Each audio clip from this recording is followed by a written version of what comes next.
Avez-vous déjà entendu parler de la dépression saisonnière et savez-vous ce que c'est? En fait, moi, quand j'en ai entendu parler pour la première fois, j'ai cru que chaque saison avait des impacts spécifiques sur certaines personnes. Et en fait, il n'en est rien.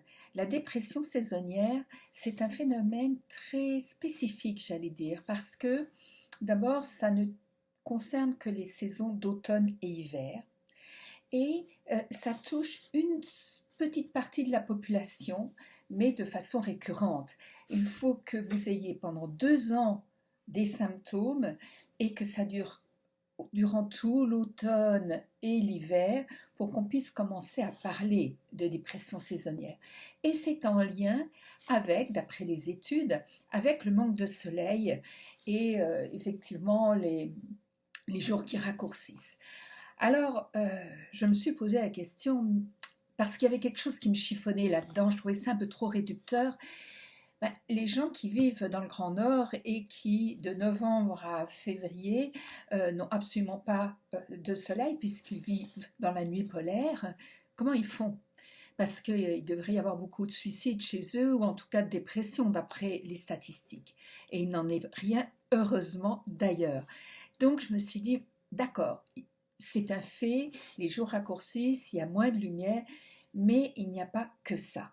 Et donc, si vous sentez que vous avez plus de fatigue, que vous avez moins le goût à faire des choses, que vous n'avez pas d'énergie, oui, vous pouvez vous poser des questions, mais aussi réfléchissez pour vous dire, ok, mais de quoi j'ai besoin? Parce qu'en fait, ce sont des signaux d'alarme.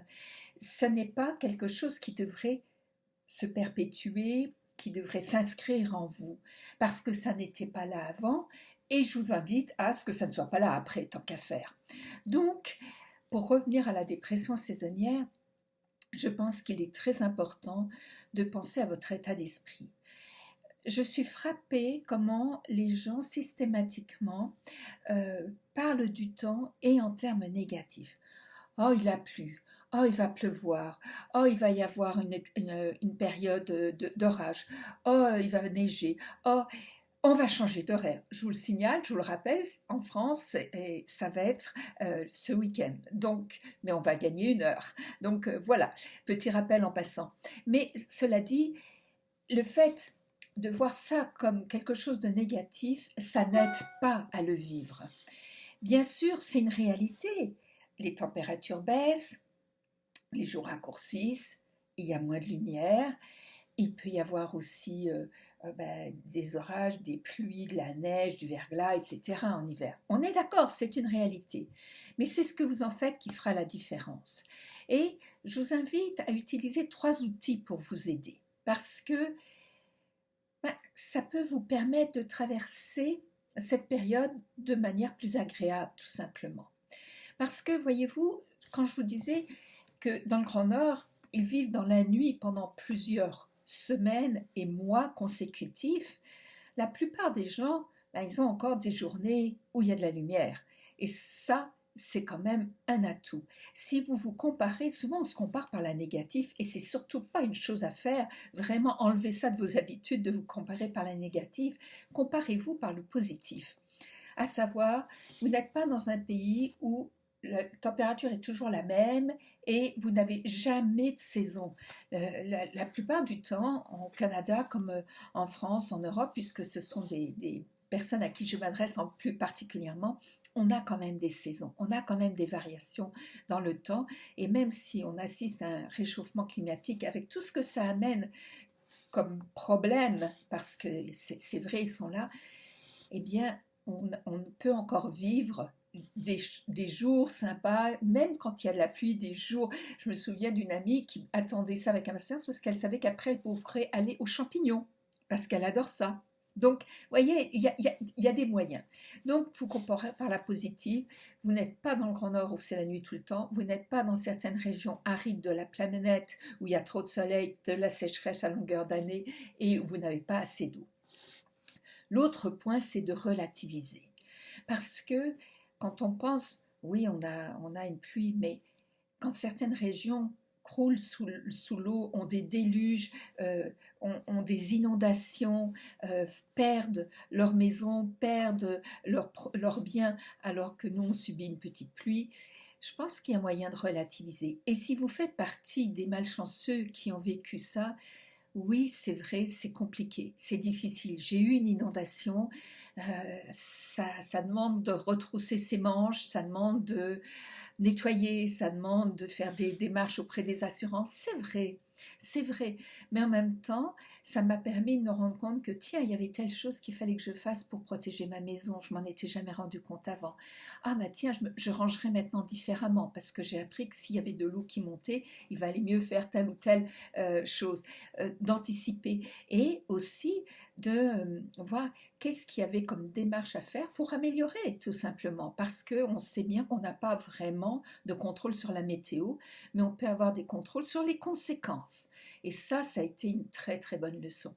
Et puis finalement, d'apprécier. Écoutez, en ce moment, on parle de guerre avec des endroits plus ciblés que d'autres, hein, la Russie, l'Ukraine, l'Israël et la bande de Gaza et le Liban.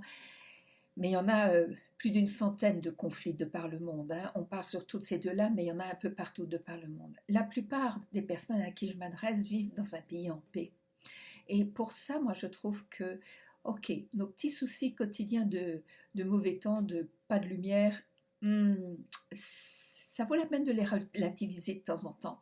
Vous savez, comme quand on a une mauvaise grippe et puis qu'on sait que notre amie, elle, souffre d'un cancer, par exemple. Et je ne vous le souhaite pas. Donc, c'est d'apprendre à relativiser face aux choses. Ça vous aidera par rapport à cette dépression saisonnière.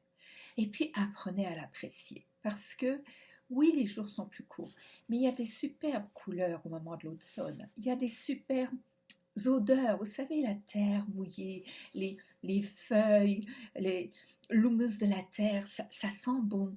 Il y a les féeries de Noël, il y a la neige, il y a le moment où, quand il fait trop froid pour sortir ou qu'il pleut trop, où on peut se faire un bon chocolat chaud avec une brioche, où on peut se faire un WhatsApp ou une vidéoconférence avec des amis, où on peut trier ses photos, où on peut se couconner tout simplement, bougies, bons livres, musique. C'est pas des choses qu'on fera l'été, en règle générale, parce qu'on sera plutôt dehors. Donc, de profiter qu'on est chez soi pour ralentir notre rythme. Vous savez, avant, les gens, surtout les gens qui travaillaient la terre, eh bien, ils allaient au rythme des saisons. Donc, l'été, ils se levaient plus tôt, ils se couchaient plus tard, mais ça fonctionnait avec la saison, quitte à faire une petite sieste aux heures les plus chaudes de la journée, parce que pour protéger leur corps. Mais l'hiver, ils se couchaient tôt, ils se levaient plus tard, ils suivaient vraiment le rythme des saisons, ils restaient plus chez eux. C'était le moment où ils se reposaient, ils faisaient des choses à l'intérieur. Et ça peut être des très très bons moments en famille, en amis ou avec vous-même. Donc pensez-y avant de vous sentir atteint. Et si jamais vous en aviez les symptômes, eh bien réagissez tout de suite. Faites effectivement les 3 outils que je vous ai donnés, de vous comparer par la positive, relativiser, apprécier ce que vous avez et vous donner des moments de cocooning. À bientôt, au revoir.